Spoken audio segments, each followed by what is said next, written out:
Saudara, pemerintah memperpanjang pemberlakuan pembatasan kegiatan masyarakat atau PPKM di Jawa Bali mulai 31 Agustus hingga 6 September 2021. Sejumlah wilayah seperti Jabodetabek tetap dengan PPKM level 3, sementara Semarang Raya turun menjadi PPKM level 2.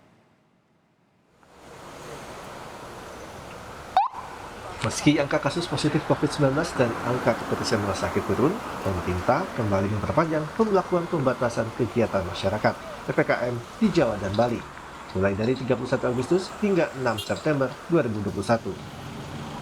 Sejumlah wilayah aglomerasi seperti Jabodetabek, Bandung Raya, dan Surabaya Raya tetap berstatus level 3. Ada juga yang mengalami penurunan dari level 4 ke level 3, seperti Malang Raya dan Solo Raya. Sementara untuk Semarang Raya turun menjadi level 2. Tingkat keterisian rumah sakit untuk kasus COVID semakin membaik. Rata-rata BOR nasional sudah berada di sekitar 27%. Untuk itu, pemerintah memutuskan mulai tanggal 31 Agustus hingga 6 September 2021 sebagai berikut. Untuk wilayah Jawa Bali terdapat penambahan wilayah aglomerasi yang masuk ke level 3, yakni Malang Raya dan Solo Raya, sehingga wilayah yang masuk ke dalam level 3 pada penerapan minggu ini adalah aglomerasi Jabodetabek, Bandung Raya, dan Surabaya Raya, Malang Raya, dan Solo Raya.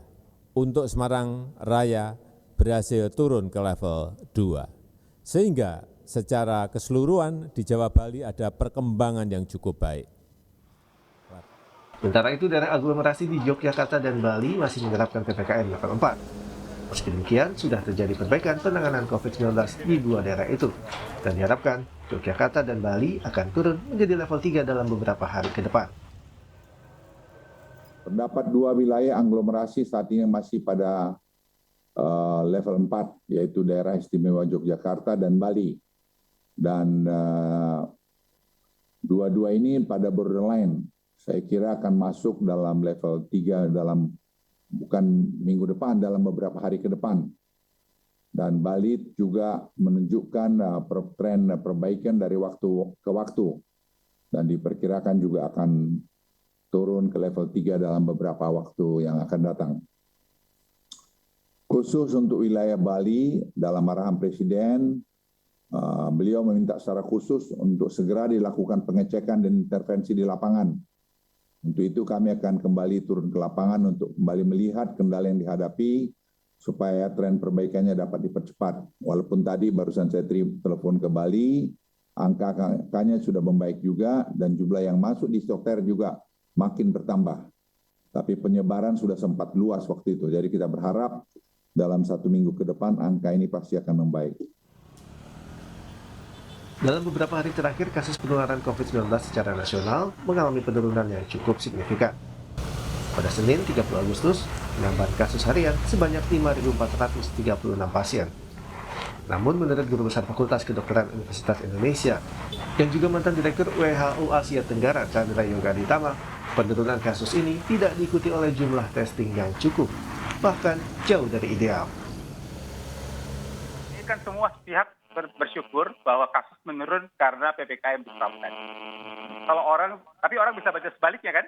Oh kalau gitu, kalau PPKM dilonggarkan, kasusnya naik lagi dong, kan begitu? Ya. Orang bisa baca seperti itu. Ya, untuk itu kita untuk mencegah supaya tidak naik lagi, kan ada sebenarnya orang naik kan karena tiga sebab. Karena ada yang menularkan, karena ada moda penularan, dan karena ada orang yang ditularkan. Jadi untuk mencegahnya juga dilakukan 3+2 kalau menurut saya. Pertama, untuk orang yang menularkan mesti ditemukan. Karena itu, tes, telusur, dan isolasi harus ditingkatkan. Kita bersyukur angka turun 5.000 hari ini, tapi Pak Abednego kalau bisa tesnya dinaikkan lah. Karena hari ini cuma 70.000 lagi gitu ya. Dan kita punya target lebih tinggi jauh dari itu. Dengan kembali berlakunya PPKM Jawa dan Bali untuk seminggu ke depan, pemerintah tetap meminta agar masyarakat selalu menjalankan protokol kesehatan yang ketat. Hal ini tentu saja untuk mencegah agar kenaikan kasus tertinggi seperti pada bulan Juli lalu tidak terulang. Tim Liputan, Kompas TV.